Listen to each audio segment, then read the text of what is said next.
Bien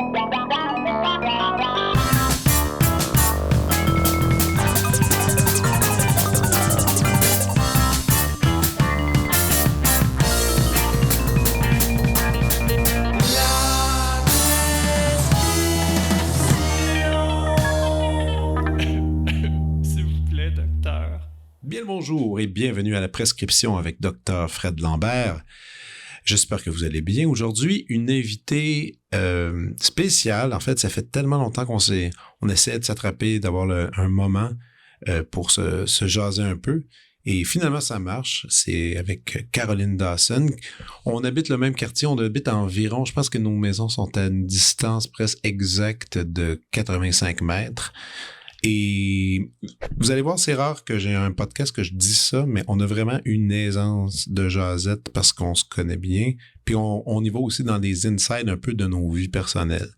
Donc, des fois, peut-être vous allez pouvoir vous sentir pas perdu, mais vous allez sentir une certaine familiarité que j'ai pas nécessairement avec la plupart de mes invités. Alors, voilà, vous voilà avertis. Mais ça donne un résultat vraiment, vraiment cool.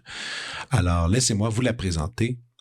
L'autrice et sociologue Caroline Dawson. Née au Chili en 1979, Caroline Dawson arrive à Montréal à 7 ans. Sociologue, professeure et blogueuse engagée, elle est co-organisatrice du Festival de littérature jeunesse de Montréal. Là où je me terre est son premier livre. Là où je me terre, paru en novembre 2020, est le premier roman de Caroline. Ce roman d'autofiction, publié aux éditions Remue-Ménage, dépeint le parcours de réfugiés vécu par une fillette de 7 ans. Vendu à plusieurs milliers d'exemplaires, le premier ministre du Québec, François Legault, en fait l'éloge sur sa page Facebook. Les fragments du quotidien racontés par Caroline dépeignent la réalité terre-à-terre des immigrés. Loin d'être une épopée, c'est un quotidien plein d'embûches qui attend la famille Dawson, une histoire silencieuse. Les thématiques dominantes du roman sont l'identité, la double appartenance culturelle et l'importance de la langue. Enfin, il s'agit d'un roman féministe qui raconte l'expérience de l'immigration du point de vue féminin, d'une mère immigrante dévouée et travaillante pour donner une vie meilleure à ses enfants. Le livre est maintenant disponible en version audio. Voici ma discussion avec l'autrice et sociologue Caroline Dawson.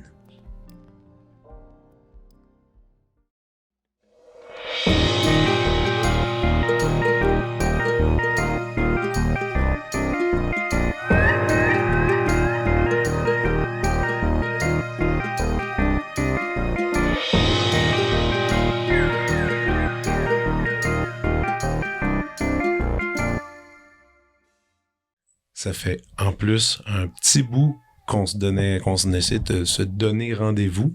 Puis là, on a réussi enfin de le faire. Qu'est-ce qu'il y a? Le chat est ici. Ouais, le chat est ici. Tu peux pas le faire sortir. Tu penses qu'il va s'exprimer autant que ça? Oui, parce que là, ça veut dire qu'il veut sortir. Ah, il veut sortir. OK, parfait. Je vais lui donner un petit... Tiens, voilà. Bye-bye. Alors, oui, nous voilà donc au rendez-vous. Un rendez-vous qu'on s'était donné depuis un petit temps. Puis en plus, ce que je réalise, c'est que ça fait pas si longtemps qu'on a commencé à se revoir, en fait. Ouais, moi, j'étais beaucoup reclus à la maison. À la maison, c'est ça. Puis avec pandémie, tout ça, mauvais temps, toutes les circonstances. Puis là, ça fait quelquefois maintenant, quand même, on peut le mentionner, nos enfants sont amis, surtout les deux filles les plus jeunes. Donc, des fois, je venais rendre visite ici. Puis là, tu sais, c'est quand même cool, en fait, qu'on ait une discussion fermée à deux. Ça fait longtemps parce qu'on les avait au parc, dans notre, comme tu l'appelles si bien, notre petit village, là. Dans les rencontres au parc. Puis là, on peut enfin prendre le temps de jaser. Et je peux quand même peut-être commencer avec une question bête, que je donne souvent, comme comment ça va? Ça va bien, ça va bien. J'ai eu quelques petites fractures au genou. Il n'y a rien de grave, mais ça faisait mal. Puis ça fait en sorte qu'ils ont fait comme 1 milliard de... Tu sais, moi, je suis suivie à l'hôpital. Ben oui. Donc, tu dis, j'ai mal là, puis on m'envoie faire 250 millions de tests. Ce qui est un peu fatigant, mais en même temps bien, parce que là, on a fait tous les tests, puis tout va bien. OK. Fait que... c'est toujours un peu... On est à jour en sachant que la chimio fonctionne. Ouais. Donc, il y a ça qui est rassurant oui. en ce moment. C'est quand même Écoute, les montagnes russes d'émotions que tu as vécues les dernières années, c'est assez intense. Comme je te dis, moi, je l'ai vécu pas de la même façon que toi, mais tu sais, de l'extérieur, en parlant justement avec ton chum que je croisais, il me racontait comment ça se passait, tout ça. Puis je t'avoue que ça me fait tellement plaisir de te voir aujourd'hui, comme avec la vitalité que je connais. Là, donc ça, c'est vraiment le fun. Oui, je vais bien. Ce qui me manque, c'est marcher, là, mettons. Mais à part ça... Fais-tu des fois des petites... sortez-vous un peu dehors, des fois, de temps en temps, des petites promenades? Ouais, ça oui, par exemple, quand c'était le festival de BD, on l'a fait. Puis, OK, cool. C'est juste que, tu sais... C'est pas si bien fait pour les fauteuils roulants à Montréal, mettons. Ouais, on s'en rend compte maintenant, là. Oui, puis avant, je me rendais compte, mettons, qu'il n'y a pas d'ascenseur dans le métro comparativement à d'autres villes. Mais c'est à peu près tout, tu sais, mais juste les rues. Puis même Montréal, tu sais, nous, on habite près du métro Mont-Royal, mais ça fait pas longtemps là, qu'il y a un ascenseur, là. C'est tout. Non, puis ton ascenseur, il t'envoie à Berry, puis c'est tout, là, parce que les autres stations, ils n'en ont pas. Non, c'est ça. Si tu vas ailleurs, ça ne sert pas à grand-chose. Donc c'est ça, tu sais, on sort, mais très concentré dans le quartier. Ouais. Puis il faut toujours penser, tu sais, mettons, ces enfants, mon fils dit, je vais aller chez Pleine BD, tu sais, là, faut que je pense, OK, y a-tu des marches? Puis s'il y en a, ça marche pas, tu sais. Faut que mon chum soit là en même temps, tu sais, il y a toujours quelque chose, faut toujours le comme prévoir à l'avance. Fait que merci beaucoup Google Maps là, qui nous permet de voir ces petites choses-là sans devoir y aller. Tu sais, là, tu regardes Google Maps, non, il n'y a pas de... Des fois, c'est une toute petite marche, mais tu sais, si je vais seul avec mon fils, ça marche pas. Ça fonctionne juste pas. Ben non. Donc... Puis là, je présume que t'es rendu plus forte des bras, là, justement avec... Oui. Oui, mais tu sais, je suis comme un peu frustrée là, de ne pas pouvoir faire plus. Ouais. Puis, je suis comme curieux quand justement on a... C'est toujours une énergie qu'on met ailleurs. Tu sais, mettons, le fait que tu dis, bon, là, en ce moment, tu peux pas marcher, ça te dérange. Le fait que t'es plus assise, tout ça, mais mettons, ton champ d'activité... Parce que je sais que t'es encore productive, tu fais plein de trucs, là. Là, je sais pas, c'est pas nécessairement lié à la sociologie, je présume. Non. C'est plus dans la créativité. Ma tête, elle va bien, tu sais. Ma tête est correcte. La seule chose qui m'arrête, c'est la chimio qui me fatigue. C'est comme si... Et là, mes traitements, c'est 2 semaines sur 3, j'en ai. Fait que 2 semaines sur 3, pendant quelques jours, je suis... C'est un zombie, là, un peu. Là. Ouais, c'est dur. Ben... J'essaie d'être, mettons, je dors toute la journée jusqu'à ce que les petits arrivent, parce que quand ils sont là, je suis là. Puis c'est quelques heures, qui vont être là, mettons, là, de, je sais pas, là, Bérénice de 3 à 6. Après ça, Jacob s'en va avec eux dehors, puis après ça, elle se couche à 7h30, Paul un peu plus tard. Fait que c'est des petits bouts que j'ai besoin d'être réveillée, c'est tout. Fait que ça, je suis capable de le maintenir, mais sinon, durant la journée, je dors toute la journée. Fait que ça brise le rythme beaucoup pour moi là, de faire des choses, mais en même temps, ça me permet de faire d'autres choses. T'sais. Je peux pas aller enseigner, c'est comme impensable. Mais faire de la radio, les petites chroniques de temps en temps. Ouais, puis ça, c'est le fun. C'est le fun, puis c'est toute une autre énergie. Là. Oui. Puis ce que j'aime, c'est qu'ils m'ont donné une liberté totale. Ils m'ont dit, tu sais, si tu veux venir 1 fois par mois, 1 fois par 3 mois, 1 fois par semaine, on accepte ce que tu veux. Puis, oui, OK. C'est quand même super, ça. C'est très rare et je peux te confirmer que j'ai jamais entendu ça dans aucun chroniqueur. Et donc, j'en revenais pas. Et donc, ça me permet vraiment d'aller à mon rythme. Je l'ai fait seulement quand je vais bien. Puis c'est 10 minutes, fait que, tu sais, c'est... Même si ça prend comme de la préparation, c'est in situ 10 minutes, là, fait que c'est le temps d'arriver, le temps de partir. Ça me prend, mettons, comme, je sais pas, là, 35 minutes dans... Mais 35 minutes pour l'écriture? Non, je parle pour y aller, mettons, un petit 15 minutes aller, un petit 15 minutes retour. Puis, moi, quand je faisais de la chronique à Radio-Canada, ça me fait rire parce que les gens s'imaginent tellement de choses. Puis, mettons, quand les gens disent « Ah, tu fais des chroniques. Ah, mon Dieu, la vie va bien pour toi. Ils pensent que tu fais de l'argent. Parce que tu fais 10 minutes par semaine. » Je lui aurais pas dit, l'opportunité était belle, mais je dis, c'est pas payant. Là. Je dis, écoute, le nombre d'heures que je mettais à trouver un disque, écouter les disques, rédiger la chronique, y aller. Ça durait 1h30 d'émission. Revenir, écoute, c'était comme, j'hypothéquais full de temps, j'ai manqué plein de contrats de musique à cause de ces affaires-là, parce que les vendredis soirs, il y a des répétitions. Mais le plaisir d'aller faire du micro, il était, je veux dire, il y avait quelque chose tellement de buzzant de discuter, puis à un moment donné, tu reçois des chiffres. Ils t'ont-tu déjà donné un peu les chiffres de combien d'auditeurs qu'il y a à peu près, environ? Non, ils me les ont pas donné parce qu'ils les donnaient quand il y avait le party, puis j'étais pas là. Mais tu sais, c'est comme, des fois, ils disaient, je me souviens que quelqu'un me dit, hey, tu sais, c'est une moyenne à peu près de, les gens changent de poste, mettons, à peu près 35 000 personnes qui écoutent en même temps la petite minute que tu parles, ça. Puis là, j'étais là, tu prends une distance à ça, puis en fin de semaine, tu vois, j'étais allé au Centre Bell, ça fait longtemps que je suis pas allé voir un show au Centre Bell, j'étais assis au Centre Bell, puis c'était The Cure, j'étais voir. Puis ça, je veux qu'on en parle, d'ailleurs. Puis je regardais ça, puis je me disais, OK, c'est comme si j'étais au milieu avec mon petit micro pendant 10 minutes en train de parler devant tous ces gens-là, réunis. Évidemment, c'est pas le cas, c'est la magie de la radio, là. Mais ça devient, c'est un peu étourdissant, c'est comme le fun. Ah non, c'est clair. C'est clair. Puis. Ça t'avait-tu stressé d'en faire? Le fun. Pardon? Ça te stressait-tu d'en faire au début, les micros? Pas tant, hein? Pour être honnête, là, pas tant parce que j'ai commencé chez moi. Tu sais, par. C'est vrai. Avec des écouteurs, là. Ouais. Ça, tu sais, à la. À la pandémique. Oui, exact, à la pandémique. Fait que j'ai commencé comme ça. Et donc, quand j'étais dans le studio, c'était un petit peu plus stressant, mais en même temps, j'avais déjà fait des chroniques. Puis tu je suis parles. prof. T'es prof, c'est ça, tu donc, parles. puis je suis pas terriblement timide non plus. Et la radio, c'est très intime. Donc, puis c'était au début, c'était comme presque seulement avec Émilie puis une autre personne, tu sais, par exemple. Et Émilie Perrault, elle est d'une douceur, d'une gentillesse puis d'un accueil incroyable. Ce qui faisant ça, je me sentais super bien. Non, donc, je dirais non, pas tant. Non, c'est cool, ça. Puis en même temps, ben c'est ça, comme tu peux explorer tous les sujets que tu veux. Donc, tu dois te faire tes auto-brainstorms sur tel truc, t'as envie de parler. Ben, ils m'ont donné carte blanche, tu sais. Donc, moi, je te dirais, tu sais, je suis pognée au lit, je lis. C'est juste à peu près la seule chose que je peux faire. Là. Ah oui, donc, hein? je lis. Déjà, tu sais, j'étais comme une lectrice très affamée avant dans la vie. Là. Je fais à peu près juste ça. Et donc, parmi les livres que je lis, j'en choisis. Ah oui? Ouais. OK, on va revenir à The Cure. Je t'explique pourquoi. Donc, non, ce show-là, c'était samedi soir. Puis, tu sais, je vais rarement voir des shows.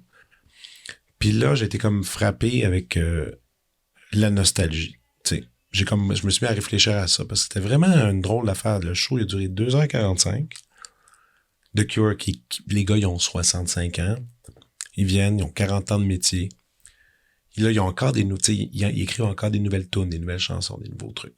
Ils les présentent, ils font tout ça, tout le long. Après 2h15 de musique, ils jouent les fameuses tunes que tout le monde voulait entendre. Les 30 minutes de succès. À ce moment-là, tout le monde debout, tout le monde crie, tout le monde pleure, tout le monde est comme genre euphorique. Mais ils se sont dit, non, nous, on va quand même faire nos trucs avec où est-ce qu'on est rendu. Ou ce sont des chansons plus lourdes parce qu'ils ont vieilli puis ils ont vécu des drames, tout ça. Alors que toutes les chansons qui étaient à la fin, c'était toutes des chansons qui sont naïves, positives, naïves, pleines de joie, tout ça. Puis moi, je me demandais quand même, par rapport à ton premier livre, ton rapport par rapport aux souvenirs et à la nostalgie. Parce que, n'empêche que ce livre-là, il faut que c'est du souvenir, mais il faut aussi que tu abordes la nostalgie. Ouais. Dans l'émotif, dans la façon que tu l'écrivais. Ouais. Des fois, ça peut être sain, des fois, ça peut être malsain. Je trouve, ça, c'est moi. Moi, en ce moment, j'ai mon struggle, c'est un peu ça. T'sais. C'est le positionnement du temps. T'sais, souvent, à un moment donné, moi, quand je pense au passé, il y a des affaires qui me dérangent dans mon passé. Alors, j'essaie de focusser rien que sur le beau, sur le positif de mon passé, ou des fois, non, je vais l'ignorer, je vais focusser sur le présent. Ou là, je me mets à focusser sur le futur, mais là, ça me stresse trop. Ben, tu sais, des fois, c'est comment tu mets ta tête à la bonne place. Mais quand tu écris ton livre, c'est après le show, je marchais, je réfléchissais à notre rencontre qui allait venir, puis je me disais, tu as été obligé d'aller longtemps dans le passé, puis de revivre, ressentir. On peut faire ça quand on écrit un livre comme ça. Non? Je comprends tout à fait ton défi, mettons, là, ou ton struggle du moment. Puis je pense que c'est d'autant plus fort chez les musiciens. Je parlais de ça avec Antoine Corriveau, puis il me disait c'est super dur quand les groupes ou les chanteurs, tu sais, ont été hyper populaires à un moment donné. Puis c'est dur d'évoluer. Les gens s'accrochent à ce qui était avant. Ouais. Puis là, on parlait par exemple de Dumas qui continue à faire des trucs que moi, je trouve vraiment bons. Là. Son dernier Cosmologie, là, je le trouve super honnête. Super honnête. Et c'est bon ce qu'il fait. Ouais. Mais tu sais, il est comme pogné en guillemets, là, j'imagine qu'il aime ça, à faire la tournée de... le cours des jours. Le cours des jours, c'est ça. Qui ont célébré les 20 ans, là, je pense. Oui, exactement. Ça. Et là, je me dis, je comprends qu'ils aiment les chansons, mais il doit être un peu tanné, tu sais. Ouais, puis... Il y a quelque chose dans le rapport collectif, je pense, à la nostalgie qui est très fort en ce moment. Oui, mais en même temps, moi, ce que je me dis, il y a nostalgie, mais il y a jeunesse. Ouais. Qui est frappant. Tu sais, Cours des jours, il était jeune. Ouais. Les gens aiment le plus. Oui, il y a des fans. Il y a tellement de fans des Beatles. Mais il y en a qui vont dire, oh, le White Album, OK, bravo. Mais la plupart des gens vont te parler des premières chansons des Beatles. C'est comme si... Puis même dans un autre rapport, mais ils étaient tous encore jeunes, mais Malajube, tu sais, Malajube, qui est un groupe pas si longtemps, c'est les premiers albums qui restent. C'est toujours l'espèce de dégaine de jeunesse, de folie. On dirait que c'est tellement séduisant que dès qu'il y a de la douleur un peu, puis justement du vécu, puis une autre direction dans tes vues de comment tu vois la vie, là, les gens, ils ont un peu peur d'aller s'identifier dans ces sentiments-là, tu sais. Mais pour répondre à ta question, moi, je vis pas dans le passé, puis je vis pas dans le futur. On dirait que les deux sont comme épeurants pour moi. Mm-hmm. Donc, j'essaye de pas aller gosser là, tu sais. Ça veut pas dire que je suis comme dans le moment présent comme le sont, je sais pas, là. Ah oui, comme les gens qui sont zen, là. Je suis plus dans le moment présent, un petit peu stressée, mais... mais... pour écrire le livre, tu sais, moi, je trouve que les enfants, ça te ramène au présent constamment. Sans cesse, là, c'est le là, maintenant, tout de suite, ce que je ressens là, en ce moment, à la seconde même, puis ça peut changer, tu sais, 3 secondes plus tard. Donc, j'avais comme, mes journées où j'ai mes étudiants, mes étudiantes, puis mes enfants, puis moi, j'ai écrit le soir, puis... ah oui, c'était juste le soir. Juste le soir, tu t'installais. Tous les soirs. J'ai une espèce de discipline qui est la mienne, qui n'est pas celle de tous les auteurs.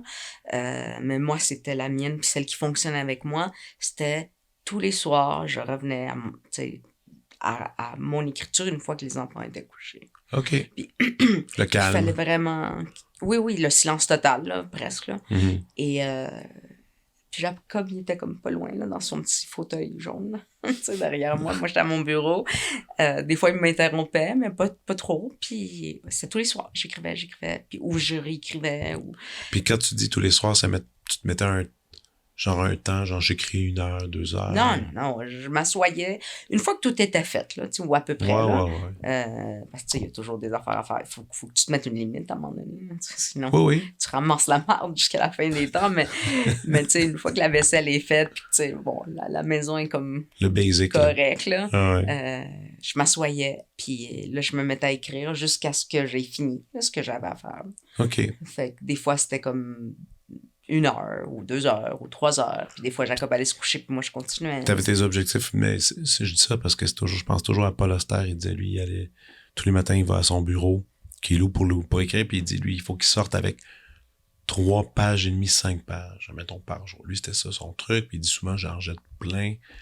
Mais c'était pour écrire pour 5 heures de temps, à peu près. 5, 6. Puis ça me laissait sa boîte à lunch. Puis à l'ancienne, le dactylo, tout ça. Mais toi, c'était ça? Tu te disais-tu... Non. Tant de pages? Non. Non. Je m'assoyais, puis j'écrivais, puis c'est ça le temps que j'avais, puis je faisais ce que je pouvais dans le temps que j'avais. J'avais pas d'objectif de mon livre, il faut qu'il y ait tant de pages, puis je fais tant de temps. Donc, c'est des courts petits chapitres. Donc, c'est plus facile à travailler. Il y a beaucoup de gens qui me disent, c'est des petits chapitres, est-ce que c'est parce que la mémoire fonctionne? Puis, oui, mais il y a aussi... Tu peux pas cacher les conditions objectives dans lesquelles tu travailles. Puis moi, je travaillais à temps plein ou presque. Oui. J'avais 2 kids. Fait que, le temps que j'avais, c'était ça, là, c'est tout. Fait que je travaille les soirs. Je pouvais pas travailler le jour. Ou très rarement, et donc, je travaillais tous les soirs. Mais tous les soirs. C'était vraiment ça. À moins d'être d'une exception. Là, c'était combien de temps, donc? Pour la mise? J'ai commencé quand Bérénice est née. OK. Fait qu'en 2017, jusqu'à sa sorte en 2020. Oui. Fait que ça a pris peut-être un bon 2-3 ans de... OK. Quand même, c'est ça. T'as-tu jeté bien du stock? Oui. Moi, j'ai aucune misère à acheter des affaires. Pour vrai? Zéro. Je m'attache zéro à ce que j'écris. Tu sais, mettons, mon éditrice, ça m'enlève 3 pages. Ça, t'es-tu vraiment sûr? Non, OK, scrap. Puis, tu sais, des fois, ça peut servir pour d'autres choses. Des fois, non. Des fois, ça n'a juste pas sa place, là. Mais tu gardes quand même. Tu sais, je dis jeter, tu l'as retiré du livre, mais tu gardes toutes ces Parfois, idées-là. Parfois, non. Parfois, c'est comme bye-bye, tu sais. J'ai commencé à écrire, tu sais, tard, là, dans ma vie. j'ai comme pas... J'ai l'impression que peut-être plus jeune, t'as comme plus l'impression que... Ah, mais moi, c'est le contraire. Un plus grand ego de ton écriture qui... Tu sais, je sais pas, moi, je suis comme... Ben non, on s'en fout, c'est pas grave. OK, moi, j'aurais été du genre à garder un... je sais pas si ça se fait dans le milieu du livre. Tu te fais une version, Final Cut, Director's Cut de ton livre, qui est finalement le double de pages avec un paquet d'affaires. Tu pourrais, mais c'est... en même temps... Le processus de réécriture est tellement continuel. Il n'y a pas comme une fois où l'éditeur y passe puis c'est fini. Non. C'est de la réécriture sans cesse. Et avant même de le présenter à un éditeur ou une éditrice, moi, j'avais retravaillé chaque fragment. Mettons, moi, la façon que je fonctionne, là, pour être vraiment allé dans les cuisines là, de comment ça marche, pour moi, c'est j'écris à la main d'abord. Puis mes cahiers sont tous écrits à la main au crayon à mine. Un petit, à chaque fois qu'il voit ça, il dit « Caroline, t'échappes un verre d'eau, genre tu perds tout. » Je suis comme « je réécrirai. » C'est à ce point-là que j'ai pas d'attachement. À la main. À la main, puis n'importe quel cahier. J'en prends un, puis après ça, ça... Attends, je vais te montrer maintenant. La dernière fois, j'ai écrit, là, mon fils a collé une affaire dessus. C'est un petit cahier que mon frère m'a ramené. J'ai écrit mon Dieu, dedans. Je peux voir ta main d'écriture? Ma fille, elle fait des dessins dedans. Pas grave. Tu sais, fait que là, je passe les pages. Puis là, ça continue. Puis c'est, tu sais, crotté, là. Wow, à la mine de même. Mais t'es gardes, t'es jettes pas, là. Mais non, il y en a que je perds, des fois, là, ça arrive. Mais normalement, non. Tu sais, j'ai garde. Fait que, puis là, il est fini, puis j'ai pas fini mon affaire. Fait que là, il va falloir que je pogne un autre cahier. Puis là, tu pognes un autre cahier, puis tu continues. Je fouillais, j'en ai trouvé un cute en plus. Là, j'étais comme, oh, oui, mais il est plus petit, c'est pas le même format, mais on va écrire là-dedans, tu sais. Fait que c'est comme ça que je fonctionne. C'est pas pire. Ouais, à la mine, réécriture complète, tu sais. Parce qu'à la mine, j'écris assez rapidement.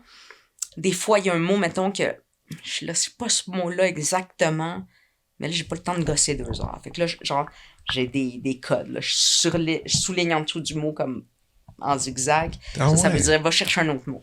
Okay. Fait que quand je réécris à l'ordi, c'est comme une réécriture déjà. Ensuite, j'imprime. OK. Puis, tu sais, je laisse passer 2-3 jours, j'imprime, puis là, je retravaille la copie imprimée. Puis, à la main. Crayon à mine encore à la main, puis là, j'enlève des affaires, ça va là, ça, ta. Là, je reviens à l'ordi, réécris, puis je fais ça, là, genre 5-6 fois. Puis une fois que c'est fait, OK, là, je pense que j'ai ma bonne version, clac, je passe sur un autre chapitre. Voilà. Puis je fonctionne comme ça. C'est tellement fascinant, je trouve que tout le monde a sa technique. Exact. Il n'y a pas une vraie réponse. Mais la belle affaire d'écrire à la main, à la base, c'est que tu tu te donnes pas justement, comme tu dis, tu laisses le flow aller. Ouais. T'as pas besoin d'aller faire un Google search en même temps parce que t'as un écran devant toi. Oui, exact. Puis j'écris pour vrai quand j'écris. C'est ça. J'ai pas 1 milliard de distractions, là, puis Facebook en même temps. Non, mais c'est ça. Exact, c'est parfait. Ouais. C'est bien mieux comme ça. Comme tu dis, il manque un mot, c'est pas grave, t'as un code. Ouais. Je le trouverai plus tard, puis tu laisses le flow aller. Ça, c'est bon, ça. Je n'avais pas pensé à ça.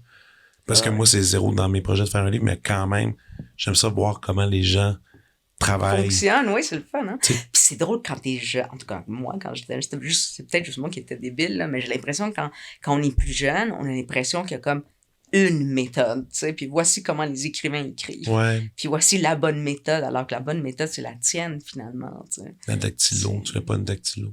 Non, là, il y a comme une limite.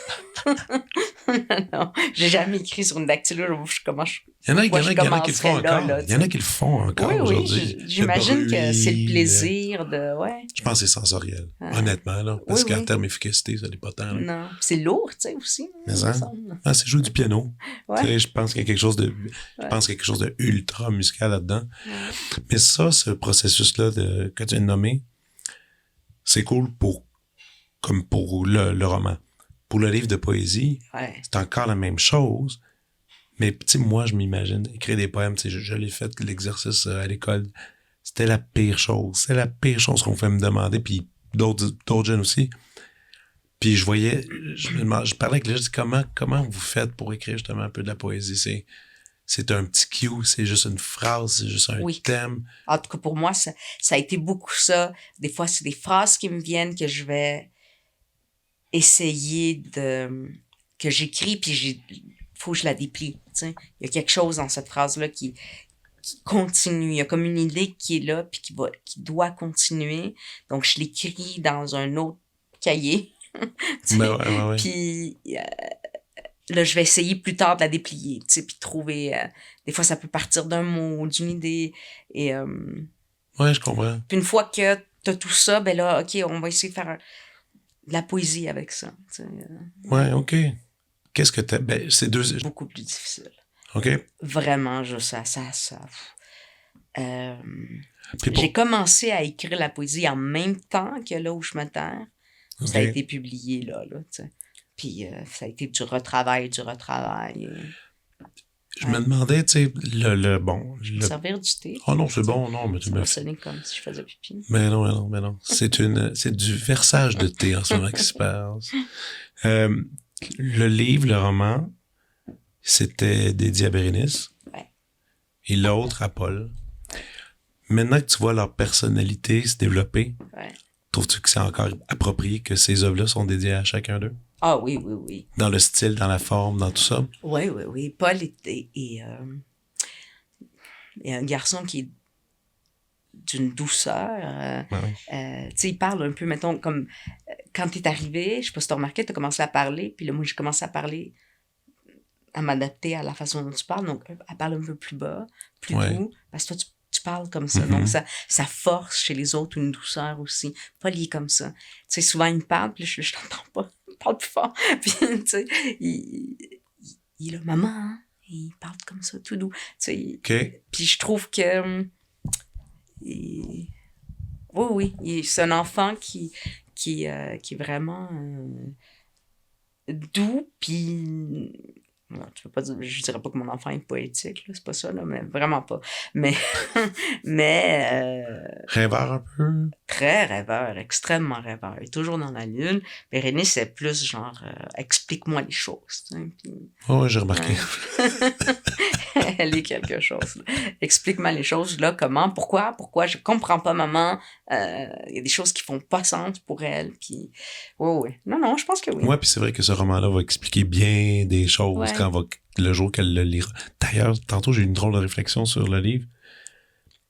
Il y a des grandes chances que ce soit un livre imposé au secondaire et cégep. Non, est-ce que c'est déjà? Les enfants doivent... Oui, il est très imposé au secondaire. Dans les écoles privées à la fin du secondaire. Mais moi, tu sais, je me rappelle à l'école publique, quand j'allais à l'école, au secondaire 3, je me souviens que c'est la première fois que je lisais un roman québécois. Non, on en avait lu un petit peu, mais c'était la première fois qu'il y avait un roman imposé. C'était en secondaire 3, je sais pas si ça a changé, puis c'était La Valeur de sable de Stéphane Bourguignon.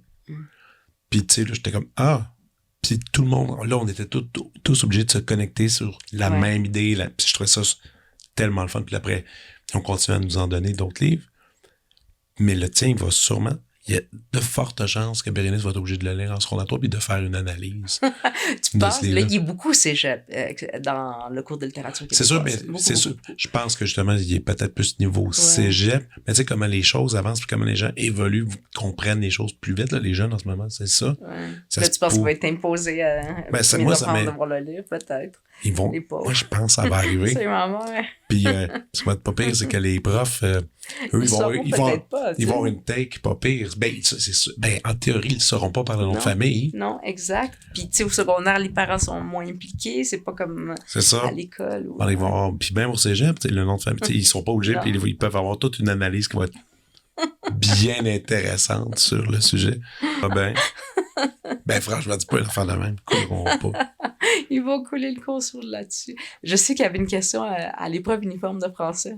Il avait choisi mon livre pour l'épreuve uniforme de français. Une des 3 questions, c'était une question sur mon livre. L'année passée ou cette année? C'était l'année passée, c'était... Je sais pas, mais il y a eu un matin où je me suis réveillée, j'ai vu sur mon téléphone, là, genre 1 million de messages textes. Voyons, tu sais. Puis c'était plein d'amis qui sont correcteurs ou qui sont professeurs de littérature au cégep, qui me disaient « Oh my God, il y a une question de l'épreuve uniforme que c'est ton livre. » Tu te retrouves là. Ça, c'est capoté.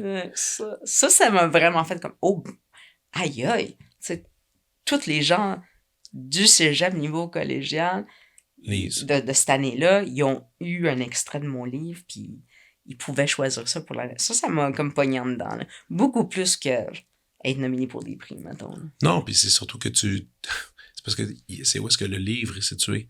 C'est-tu avec une tranche d'âge où t'es vraiment en train de devenir un adulte? Ouais. T'es vraiment en train de changer, t'es en train de prendre des décisions de qui t'es en train de devenir, tu sais. C'est ma période. T'sais, moi, c'est eux que j'ai côtoyé là, pendant 15 ans. Mais c'est ça. C'est ma gang. Là, c'est ta gang. Puis moi, tu sais, si, je sais pas toi, mais si j'ai à réfléchir à ma période d'école favorite, de loin, là, cégep.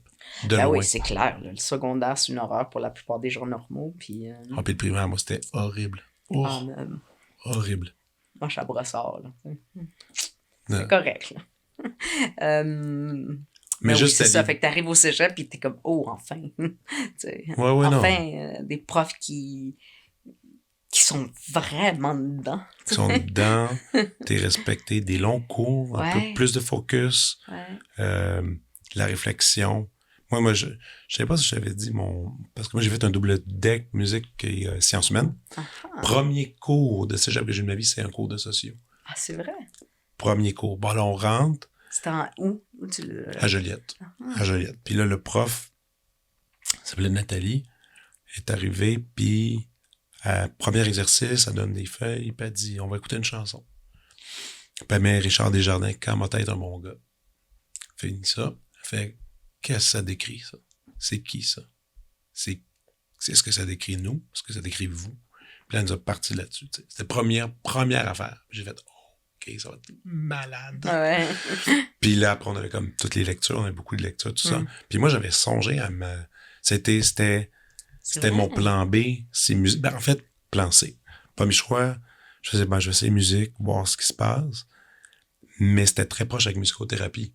À l'UQAM, mais l'année que je voulais appliquer, ils ont enlevé le programme. Non. Ouais, c'était triste. Puis après, j'ai fait, puis tu sais, pour moi, c'était comme socio, puis musicothérapie, c'était comme dans le même clan que je voulais faire. Mais finalement, la musique, ça a fonctionné. Donc, j'ai pas eu à me rediriger en socio. Mais socio, je me souviens que les cours étaient les cours les plus fun. T'sais. C'était les lectures les plus agréables. Puis, en tout cas, bref, tout ça pour dire, est-ce que tu continues encore à lire un peu des articles sur ce milieu-là, puis tout ça? Est-ce que tu te tiens un peu encore au courant ou moins? Ou... Oui. Il m'y, là, mettons, là. Mm-hmm. J'ai bien de la misère avec le fait d'avoir... Ben de la misère, j'exagère. J'ai d'autres soucis, là. Mais, tu sais, c'est comme si on m'avait enlevé le fait de pouvoir travailler. Puis ça me peinait un peu. Donc, j'ai laissé ça de côté, tu sais, vraiment, parce que j'arrive pas à lire de la socio sans penser à mes études. Tu sais, t'as comme la relayé. switch prof qui allume, puis donc j'arrive pas à ne pas penser à mes étudiants, mes étudiantes juste pour le plaisir. Tu sais, je me dis, oh non, ça servirait pour tel cours, ça serait un bon exemple, ça, je pourrais photocopier ça, puis tu sais, donc, j'arrivais pas, tu sais, du tout. Donc, j'ai arrêté. J'ai arrêté complètement. Là, je recommence peu à peu, là. Je suis en train de lire ça, là, Les femmes de droite, par exemple. Là, c'est fascinant. Les femmes de droite de qui? c'est les éditions Remis Ménage. Là, c'est un collectif, donc c'est plein de gens là, qui ont écrit là-dessus. Mais... C'est quoi le... Je trouve ça drôle que tu lises ça.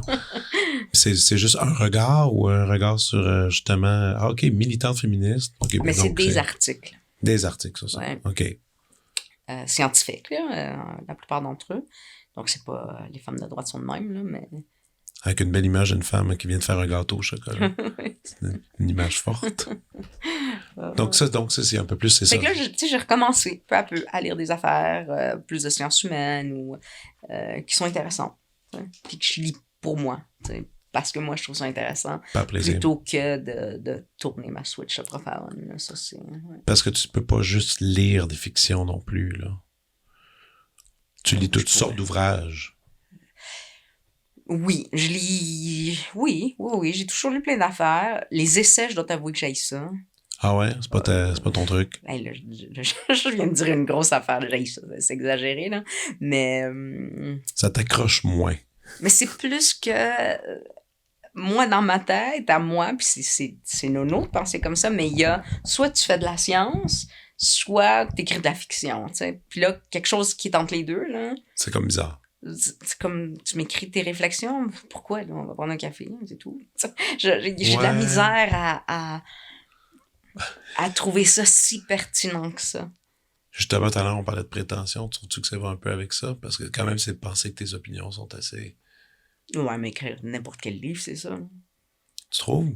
Ben, ou faire n'importe quoi, là, ou écrire un livre, t'as la prétention que des gens vont trouver ça intéressant de lire, puis faire de la radio, tu penses qu'il y a du monde qui va t'écouter, pourquoi? Tu sais, il y a comme... Ouais. C'est toujours là, mais... Non, je pense pas que ce soit plus ça que d'autres choses. Mais ton livre, ton premier, là, t'avais-tu un peu... Tu disais, j'espère que ça va pogner. Non, j'ai jamais pensé à ça.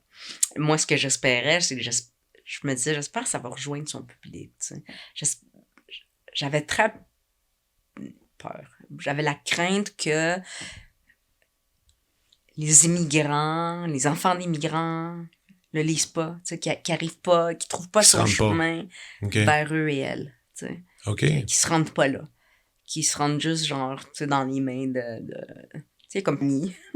Ouais. Puis peut-être, tu sais, quelques gens dans le domaine littéraire, quelques gens dans, tu sais, puis c'est à peu près ça. Puis qui se rendent pas dans les mains de ces gens-là. Ça, j'avais bien peur de ça. Mais c'était pas ça au début? Justement, au début, quand il est sorti, sûrement, pour se rendre là... Ah, le chemin, il est pas rapide, là. Il est long. Non, ça prend du temps. Mm-hmm. Quelques personnes qui le lisent, qui le trouvent bon, qui l'encensent, bouche-oreille, médias, évidemment. Donc, c'était comme... C'est tellement une loque de... Tu sais, moi, je l'ai eu tout le livre, puis c'était même pas à cause de toi, c'était à cause de ton chum, tu sais. Ouais. Quand on se promenait au Renaud-Bré, puis qu'il était venu me voir, puis cherchait pour des cadeaux, puis il dit écoute, le meilleur livre dans toute la place. C'est Caroline Dawson, j'étais là. Alors, je dis ta femme? Il dit ben oui. Il dit, c'est un livre extraordinaire. Il dit il faut vraiment. Puis je me souviens que t'étais là, pas loin dans la boutique. Puis tu l'avais vu faire, puis je dis, hey, pareil, là, t'étais, hey, arrête de faire ça. C'est gênant, là. Ça n'a pas d'allure chaque faire fois qu'on ça. allait là, hey, il a convaincu des inconnus d'acheter le livre chez Renaud-Bré. C'est ma femme, ça, c'est super bon. Arrête. Puis il amenait Paul, puis Paul, il faisait du facing, tu sais. Il changeait les livres qui étaient dans le présentoir pour le mien. Vous êtes vraiment gênants, arrêtez, les gars. C'était... Mais n'empêche que moi, ça m'avait germé, en tout cas, parce que j'en avais pris. Ouais. Je l'ai acheté quelques fois, puis je l'ai offert en cadeau, puis mais ça m'avait assez rigolé. Mais en fait, ce que je trouve drôle, c'est que t'étais assez timide là-dessus, parce que on se connaissait déjà du parc, nos enfants, tout ça, puis t'as jamais mentionné une seule fois que tu faisais ce projet-là à moi. On parlait quand même, là. Ouais. Puis t'en parlais pas. Évidemment, on parlait de nos enfants, on parlait de la garderie, on parlait de l'école, hein. Puis je me disais, je pense, moi, je parlais de mes concerts, tout ça, mais tu parlais de la job, mais tu parlais pas de ton livre. Tu y allais assez discrètement. Je sais pas si c'était... je sais pas. J'en parle pas tant que ça, non, même maintenant. C'est ça? Je dirais, à moins que les gens me posent des questions. Mais c'était pas secret, là. C'était juste... Tu sais, je faisais ça le soir, une fois les enfants couchés. J'avais aucune idée si ça marcherait ou pas. J'avais aucune idée de ce que ça valait vraiment. Mais c'était là, OK. Une fois que mettons, j'avais le manuscrit, puis tu sais, je l'ai vraiment travaillé, là, parce que j'étais là, j'enverrai pas ça à un projet à moitié, tu sais. Fait que là, j'avais mon manuscrit, je suis OK, ça y est. Ouf, à qui je l'envoie, tu sais. Puis là, j'ai vraiment réfléchi aussi aux maisons d'édition. Puis dans ma tête, c'est sûr que tu veux que ce soit publié, là, tu sais, tu pries tous les cieux, ou presque, mais pas par n'importe qui. T'sais, moi, je voulais pas... j'ai pas envoyé ça à 12 maisons d'édition en me disant, yes, ou à 20, ou je sais pas combien il y en a, mais en tout cas, plein de maisons d'édition en me disant, peu importe qui. C'était pas ça, là. C'était vraiment, j'ai mon projet, je pense qu'il est bon, j'espère, en tout cas, puis je l'ai envoyé à quelques petites maisons d'édition que j'aimais beaucoup, puis que je trouvais qu'il y avait rapport avec mon livre. Mais si tout le monde m'avait dit non, je suis pas sûre que je l'aurais envoyé à d'autres après. T'sais. OK. Je sais pas si je l'aurais dans quelque chose du genre. Je sais pas. J'ai aucune idée. C'est fou. Mais oui, je voulais être publié, mais pas comme à tout prix. Ouais, c'était pas obligatoire. Hey, je viens juste de réfléchir. Tantôt, tu as parlé d'Antoine Corriveau. Tu connais Antoine, qui habite tout proche ici. Ouais. T'es-tu en train de participer à écrire des chansons pour du monde? Non. C'est quelque chose que t'aimerais faire? C'est juste que j'ai fait quelque chose... Tu sais que j'ai écrit une chanson avec Antoine, qui vient de sortir, là. Je connais même pas le nom de ma tune, c'est dire à quel point je suis engagée dans ce projet. La panique est... Ah oui, c'est parce que j'haïs le titre. J'haïs. Ça aussi, le moins fort. J'aime pas beaucoup le titre, puis Antoine le sait. La panique est une fleur. OK. Elle est sortie quand, cette chanson-là? Ça fait pas longtemps? Ça fait comme 2 semaines, quelque chose comme ça. OK. Garde encore. Tu me l'as pas dit. Non, je savais pas dit. Voyons donc. Mais... T'aimes pas le titre. OK. Mais c'est, tu sais, écrire une... Là, lui, il arrête pas de dire, cette chanson a été écrite en collaboration avec Caroline, c'est pour me donner le crédit parce qu'il est gentil, mais la vérité, c'est que Antoine, il m'envoie ses chansons des fois, tu sais, puis il me demande qu'est-ce que t'en penses, peut-être. OK.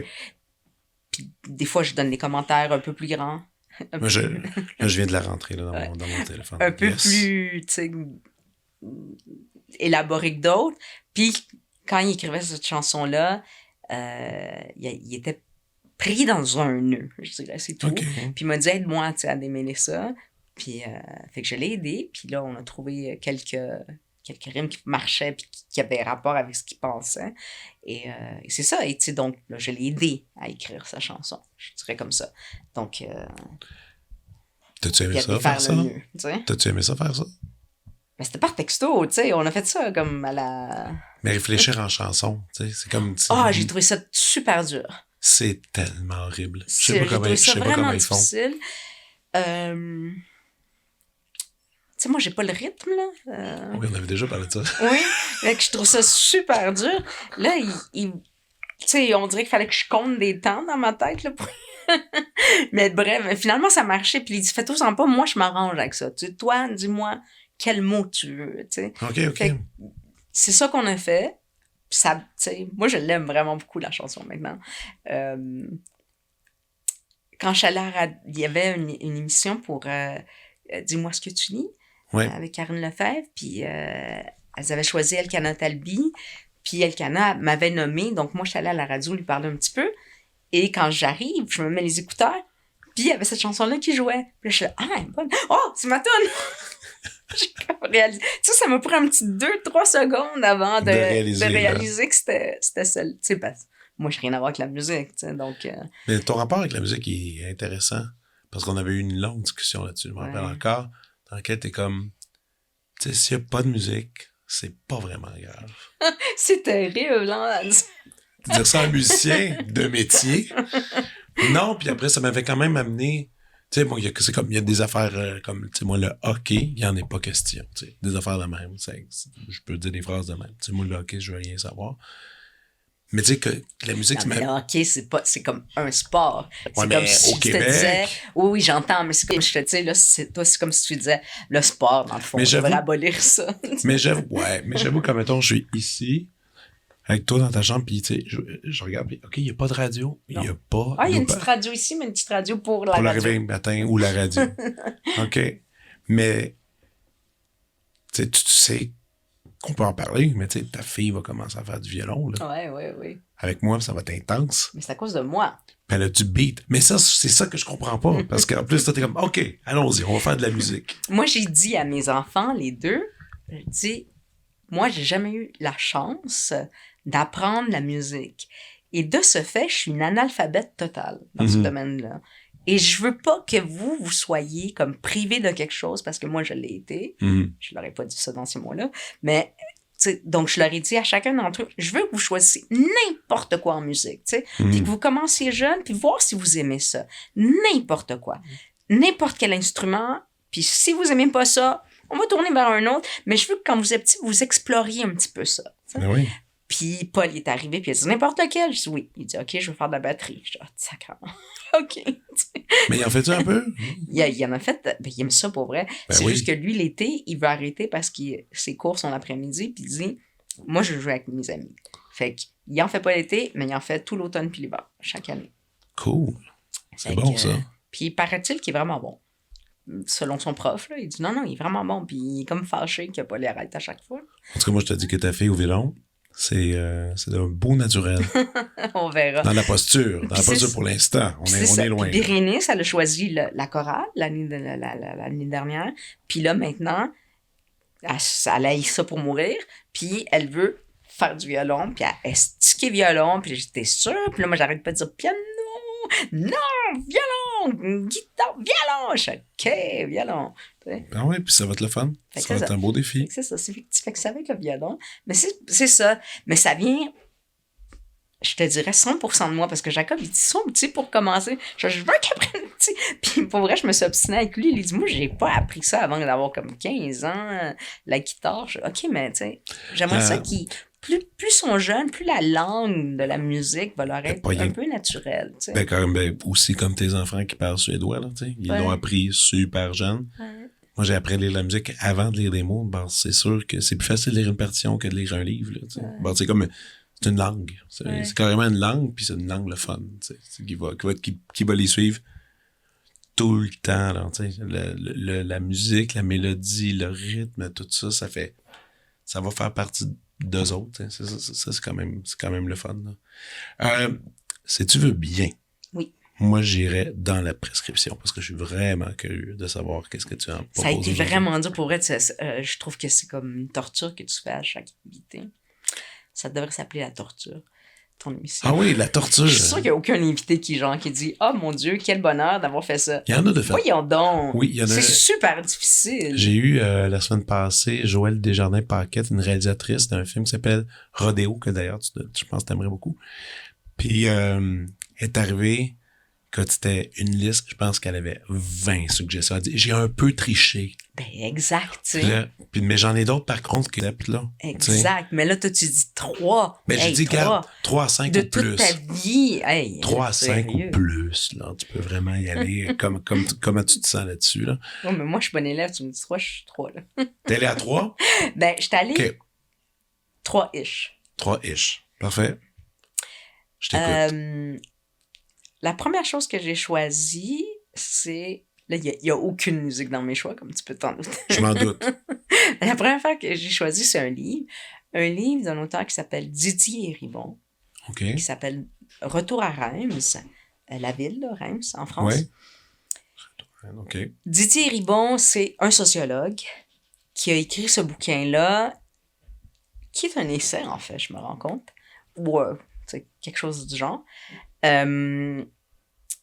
Et ce qu'il raconte, c'est que le livre commence quand il revient à Reims, sa ville d'origine, et il n'y a pas été pendant 30 ans. Puis ses parents sont là, puis il retourne parce que son père va mourir. Mais lui a arrêté de parler à ses parents. Tout ce temps-là. C'est quelque chose, là, quand même. Oui. Puis il revient juste pour la mort de son père, pour les obsèques. Et donc, c'est l'excuse le chemin qu'il prend pour raconter son retour réel, c'est-à-dire, il fait un retour sur sa vie, finalement, quelle a été sa vie, et il essaie de comprendre comment ça se fait que lui, qui vient d'une famille violente, pas lettrée, avec une mère ou une grand-mère analphabète, comment ça se fait que lui est devenu professeur d'université reconnu mondialement, en non sociologie, violent. tout doux. C'est un homme homosexuel. Puis lui, finalement, tu finis par comprendre que c'est le fait qu'il soit homosexuel qui l'a sauvé un peu. Parce que c'était correct d'aimer l'école pour les fifs, pour le dire d'une manière très terrible. Là. Ouais. Les gens, ils le traitaient de toutes sortes de surnoms de ce type-là. Et donc, lui, il a continué à lire dans les études et tout ça, puis il voulait fuir le plus vite possible parce qu'il ne pouvait pas être homosexuel à Reims. Et donc, il a fui, puis il est allé à Paris, puis là, il est devenu à la fois un homosexuel et un intellectuel. Mais en faisant ce parcours-là, c'est un parcours vraiment de classe sociale. Et je pense que c'est le premier livre qui est un peu aux frontières entre la sociologie puis la littérature. Et je pense que c'est un des livres qui, moi, m'a permis de penser que je pouvais faire de la littérature. Parce que sinon, il y avait, mettons, les livres d'Annie Ernaux, que beaucoup de gens disent, ça, c'est de la littérature, mais qui est un peu sociologique. Je suis comme, ouais, il y a des thèmes sociologiques, on peut s'en servir, mettons, pour illustrer des choses en sociologie, comme ta prof s'est servi de Richard Desjardins, mais c'est pas de la sociologie. Non. Tandis que là, j'avais un sociologue qui flirtait avec la littérature, tu sais. Et là, je me suis dit, aïe, il y a une voie, il y a un chemin, là, tu sais, que entre elle, tu sais, qui fait de la littérature un peu sociologique, et entre lui qui fait absolument de la sociologie, mais un peu littéraire, il y a comme un chemin qui est là. Puis ensuite, il y a d'autres auteurs qui sont venus suite à Didier Ribon, Édouard Louis, notamment, qui a été son étude pour en finir avec Eddie Bellegueule. C'est de la littérature, mais lui, c'est un sociologue, tu sais. Ouais. Et donc, on dirait que tous ces gens-là ont comme pavé la voie pour que moi, je puisse me penser comme écrivaine. Avant ça, j'ai l'impression... Puis quand je le dis maintenant, je me rends compte à quel point c'est stupide. T'sais. Puis comment j'ai pu penser ça? Hein? Ou à quel point c'est naïf? Ou, c'était comme très essentialiste. Là. Je pensais, tu es écrivain. Moi, j'étais comme, je suis sociologue, voilà ce que je suis. Puis c'est comme... C'est mon essence, là, maintenant, là, tu sais. Ça fait partie de mon identité, puis c'est tout, tu sais. Mais pas qu'on peut devenir, tu sais, auteur ou autrice, surtout à l'âge que j'avais, tu sais. Qui n'est pas si vieux que ça, mais qui n'est pas jeune, là, pour écrire des livres non plus. Il y a plein de gens qui écrivent des livres à 25, là. Ouais, aujourd'hui, ouais. Donc, ouais, on dirait que j'ai pu me penser comme, hey, mais oui, tu sais.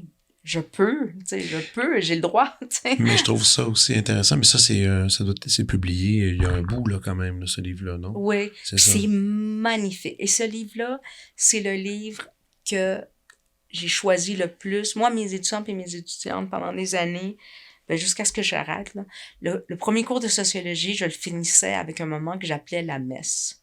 Là, je disais, OK, c'est la messe, puis là, les étudiants et étudiantes, je les voyais sourire, ranger toutes leurs affaires vite, puis me regarder avec un sourire. La première fois que je leur décris c'est quoi, ils me regardent avec des gros yeux, puis genre, ils me posent plein de questions, puis ils sont comme, c'est quoi le rapport? Tu sais, moi, je leur dis, c'est le moment où ça compte. Tu sais, je leur dis, quand vous étiez enfant, on vous faisait la lecture énormément. Puis moi qui ai des enfants, je me rends compte, tu sais, je suis tout le temps en train de leur lire de quoi, tu sais, on est collés, puis j'ai dit, une fois adulte, il n'y a plus personne qui vous fait ça. Pourtant, c'est agréable se faire lire quelque chose. Tu sais. Il y a quelque chose dans le ton de voix, tu sais, par un être humain qui n'est pas comme un livre audio. Et donc, je leur ai dit, moi, je vais vous lire un livre. On va le lire à travers toute la session de ligne, un chapitre chaque cours. Et ça compte pas. Puis ils sont comme, ça compte pas, mais pourquoi qu'on resterait? Je dis, vous pouvez partir, il n'y a pas de problème. Mais si vous restez, tu sais, je veux juste que ce soit le silence. Puis... c'est comme quand on est à messe puis qu'on écoute le prêtre, puis on est là, puis on est comme, ça sert à quoi? Je sais pas sûr. il y a peut-être un message à la fin. Extrait de la Bible, c'est à moi de le faire. Le message à la fin, là, il me raconte un peu, mais je partirai avec ça dans ma tête. Mais ça, c'était à la fin du cours. À la fin du cours, à la toute fin du cours. Okay. Et donc, le cours, je terminais toutes les notions théoriques, ils rangeaient leurs affaires. Puis je dis, vous faites ce que vous voulez pendant ce temps-là. Vous pouvez m'écouter, vous pouvez comme dessiner sur vos affaires, faites juste pas déranger les autres.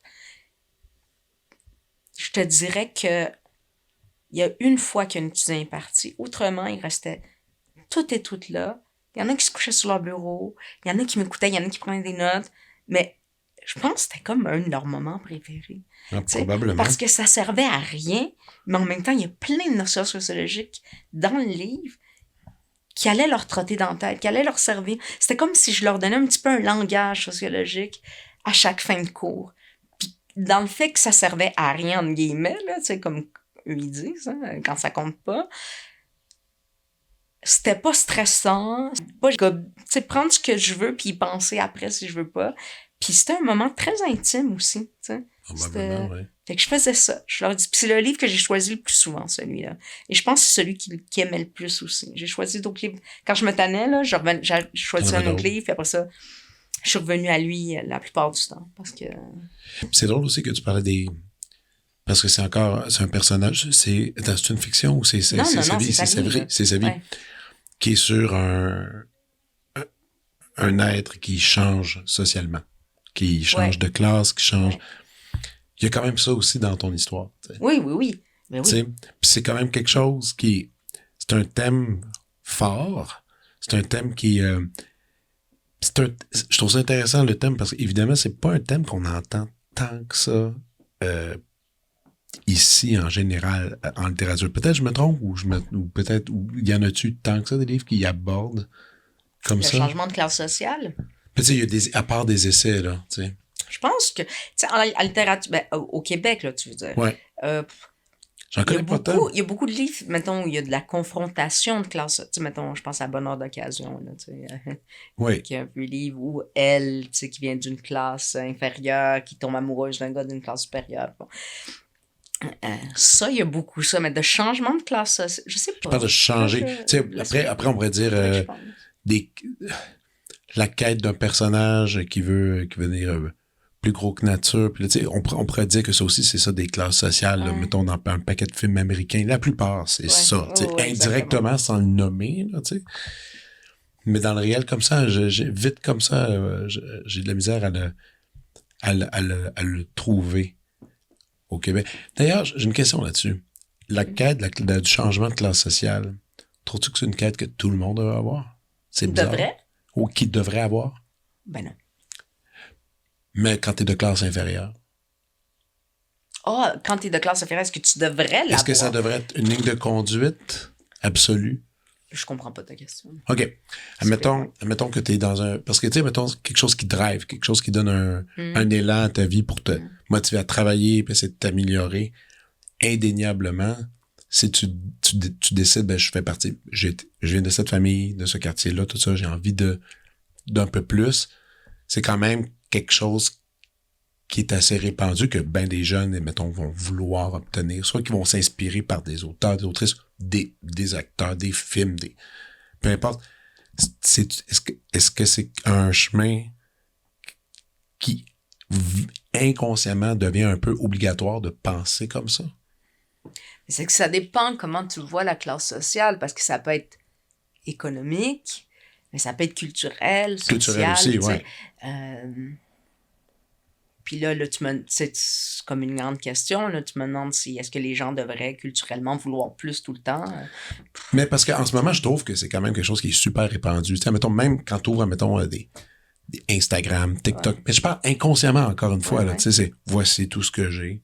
Vous pouvez l'obtenir si vous travaillez fort. Tu sais, il y a un peu cette culture-là en ce moment qui est véhiculée, que des fois que je trouve vraiment lourde, et qui limite donne de la pression à du monde. Donc moi, je le vois autour de moi, des gens qui vont se dire, ben, tu sais, je pourrais faire mieux, puis un peu déçu, mais il l'était pas vraiment avant. C'est juste un nouveau sentiment qui s'installe, tu sais. Puis là, il y a un paquet de mini-codes, tu sais, soit le quartier où tu habites, soit soit avec qui tu te tiens, soit le rang de ton emploi, tout ça. Des fois, je trouve que c'est un peu intense, tu sais. Mais là, on parle pas de ta situation, là. On dérive. Oui, là. mais c'est que ça, c'est individuel, puis, tu sais, j'ai bien de la misère à, comme, imposer de l'amélioration individuelle.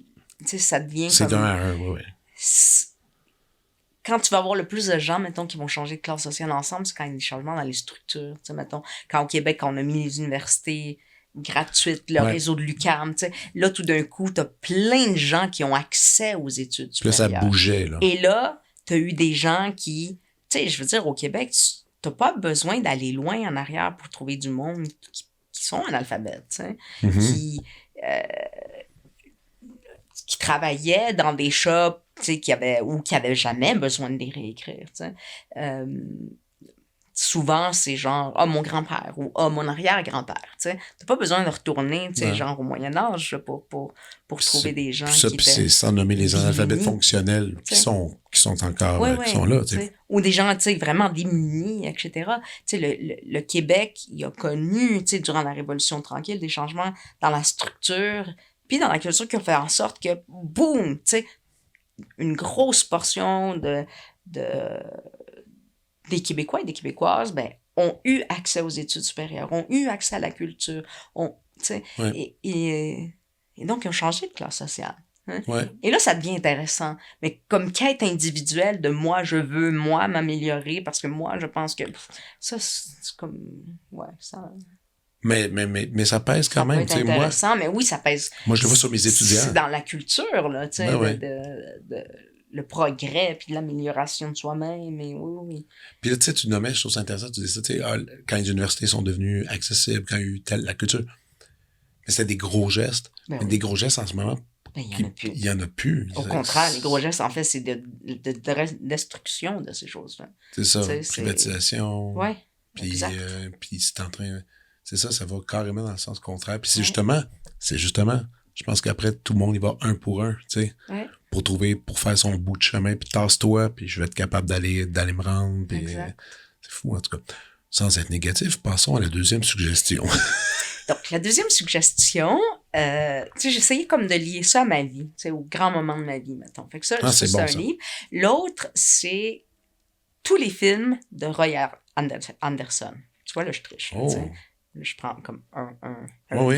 Puis là, je dis tous ces films. On va dans le cinéma. On va dans le cinéma.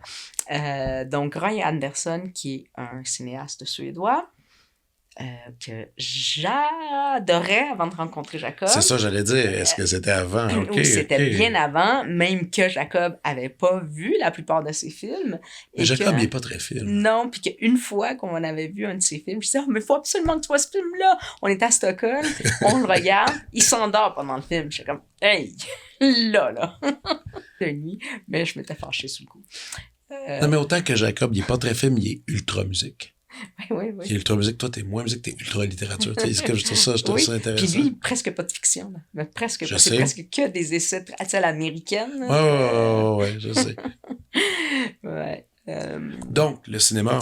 Ouais, Roy Anderson, c'est un cinéma qui m'a happé la première fois que j'ai vu. Donc, tu sais, lui a fait Nous les vivants, puis bon. Je me souviens que la première fois que j'ai vu ça, j'étais comme, mais j'ai jamais rien vu de tel de ma vie. T'sais. Une espèce de aigreur, de pessimisme, mais en même temps, c'est tellement drôle, ces films. Oui. Il y a quelque chose d'hilarant dans l'absurdité, puis je les trouve très philosophiques, là, vraiment. Moi, j'ai pas tout vu, mais il y a un pas pire catalogue quand même, je pense. Quelques-uns. Et là, il y a un dernier qui est sorti que j'ai pas vu. Récemment, OK. Ben, récemment, ish, là, ouais. OK, cool. Hey, je pensais pas que tu allais parler de cinéma. C'est le fun. Ouais, et donc, et quand je suis arrivée à Stockholm, et l'autre chose que je voulais dire par rapport à ça, quelque chose que j'ai jamais dit, puis que je me suis toujours dit, si je rencontre un jour ce cinéaste-là, par hasard à Stockholm, ou je sais pas comment je le rencontrerais, mais je lui dirais ça, que je trouvais qu'il avait réussi à mettre une lumière dans ses films qui est exactement celle qui témoigne de Je trouvais que la lumière qu'il y avait dans ces films-là, c'était comme du génie. C'est une lumière qui illumine pas. T'sais. Ouais, OK. Tu sais, tout est comme gris, comme si c'était... Je sais pas... comme si le soleil était ben trop loin, tu sais. Je trouvais que c'est une lumière qui illuminait pas. Je me disais, mais mon Dieu, c'est comment il a réussi à faire parler la lumière. Puis quand j'étais à Stockholm la première fois, j'ai dit, Chris, il est juste sorti dehors, c'est ça qu'il y a dehors. C'est toujours en fait, de même. C'est toujours comme ça. Sincèrement, je regardais puis j'étais comme, oh mon Dieu, c'est une lumière qui illumine pas. En hiver, à Stockholm, c'est ça qu'il y a. C'est une lumière qui illumine pas. Je sais pas comment le dire autrement, là. T'es là, puis genre, il est le soleil. Comme un ciel, il est là, mais il est pas là. Comme un matin qu'on sève, c'est gris, le ciel est gris, puis c'est juste, ça éclaire à peine, puis c'est tout. C'est qu'il y a tellement peu de lumière. Tu sais, l'hiver, là-bas, là, tu sais, il y a tellement peu de lumière, le soleil se couche tellement tôt, puis il se lève tellement tard. Il y a quelques petites heures, puis dans les heures de lumière qu'il y a, là, je dis entre guillemets, lumière, là, il fait comme gris. Puis c'est comme s'il était gêné d'être là, tu sais, il est comme, je vais être là, mais c'est une petite vite, là, je m'en vais tout de suite, là, soleil. Fait qu'il il est pas tout à fait là, puis en même temps, il pleut souvent, fait que c'est une espèce de truc, OK. Puis je me suis juste rendu compte de ça. Tu sais, la lumière qu'il y a dans ses films, c'est lui qui est sorti dehors puis qui a filmé. il a rien fait d'autre. Il n'y a pas de time. Mais en même temps, après ça, je me suis posé plein de questions sur est-ce qu'il n'y a pas quelque chose de l'ordre de cette lumière-là qui est dans la psyché collective suédoise, ce qui fait en sorte que c'est la littérature, ben surtout ce qu'on connaît le plus, là. Mais même la littérature, on connaît beaucoup la littérature, mettons, tous les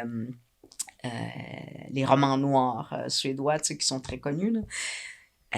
Puis on fait école, tu sais, puis... et en cinématographie, c'est Bergman, c'est toujours très déprimant, tu sais, il y a toujours un constat de pessimisme, mais on le fait pareil, mais on essaye pareil, tu sais. Et Roy Anderson, c'est un peu la même chose, et je me disais, est-ce que c'est pas parce que c'est l'air ambiant qui respire, finalement, tu sais? Non, oui, je comprends. Probablement. C'est la question que je me suis posée. Probablement que l'espace, c'est sûr que ça affecte, Quoique, tu sais, comme quelqu'un comme ton copain, puis j'ai d'autres amis suédois, c'est les gens les plus joyeux et les plus de bonne humeur que je connaisse, tu sais. Ouais. Mais je te dirais que Jacob est outgoing comme le sont peu les Suédois. OK, il est une exception. Mais je dirais pas que les Suédois sont pas de bonne humeur, c'est pas ça, là, mais tu sais, le fait d'être si peu timide ou si... tu sais, il parle à n'importe qui tout le temps, Jacob, là. Ah oui. Il suffit que quelqu'un soit devant lui puis commence à y jaser, là. Mais c'est vrai, tu sais. Je sais. Au début, je trouvais ça... Tu sais, sincèrement, je suis la plus timide de toute ma famille. Hein? Je sais. Non. Puis même... ton garçon et ta fille, tu sais, sont très, très avenants. Ils vont aller parler. Ouais. Je suis pas particulièrement timide. Mais mettons, je suis dans un magasin puis je suis comme... Tu sais... Des fois, tu veux un peu la paix. Tu cherches quelque chose, là. Tu cherches un livre, puis là, tu dis, faut que je trouve un commis, faut que je parle à quelqu'un. Puis, tu sais, je vais le faire, là, mais ça me gosse un petit peu. Si, mettons, quand je suis avec Paul, là, je suis yes. Paul, veux-tu demander? Oui, OK. Puis là, il allait. Bonjour, est-ce que tu as le livre? Mais Jacob, ils n'ont aucune gêne. Mais Jacob, c'est une bête sociale. Là. C'est vraiment un phénomène. Ouais. Puis mes enfants, ils s'en viennent vers là.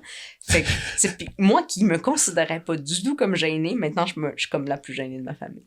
Mais bref, tout ça pour dire quoi? Qu'est-ce qu'on dit? Roy Anderson, la lumière. Ah, mais tu me disais que les Suédois étaient de bonne humeur. Je sais pas, non, pas particulièrement, là, je te dirais.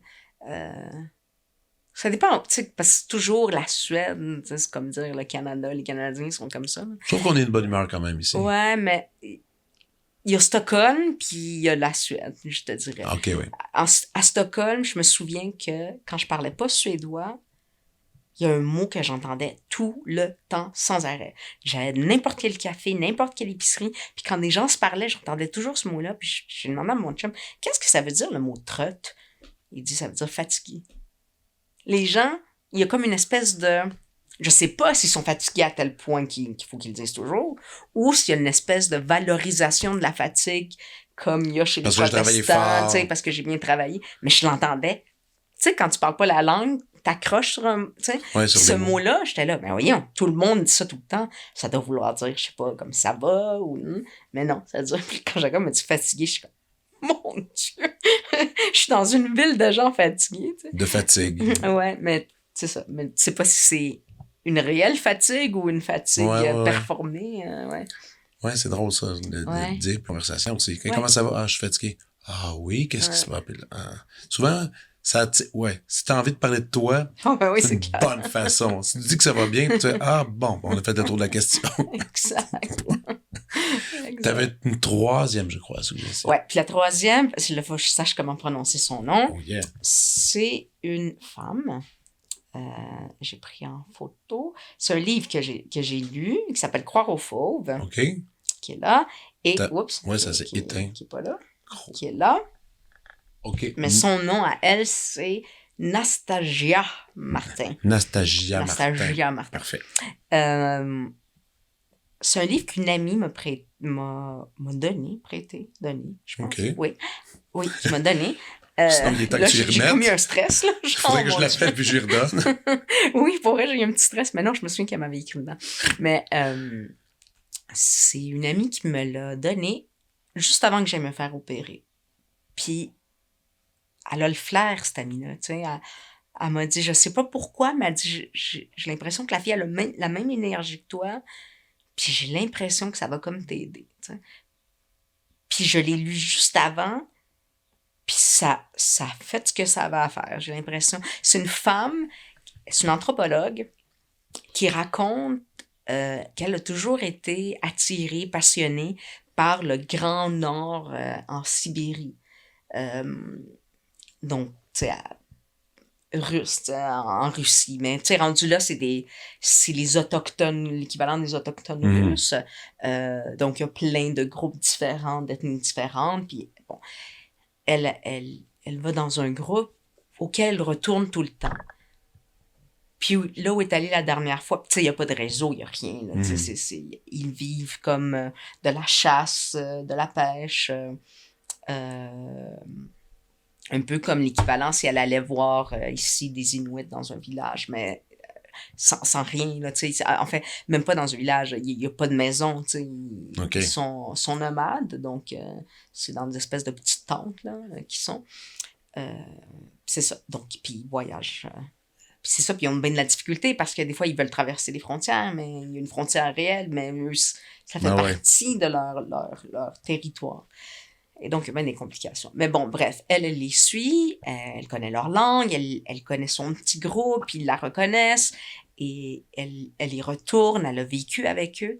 Et la dernière fois qu'elle va avec eux, elle s'en va avec un des gars, puis elle a comme l'impression qu'il y a quelque chose qui va clocher, mais finalement, le gars s'en va, il se fait attaquer par un ours. OK. Puis elle se bat avec l'ours.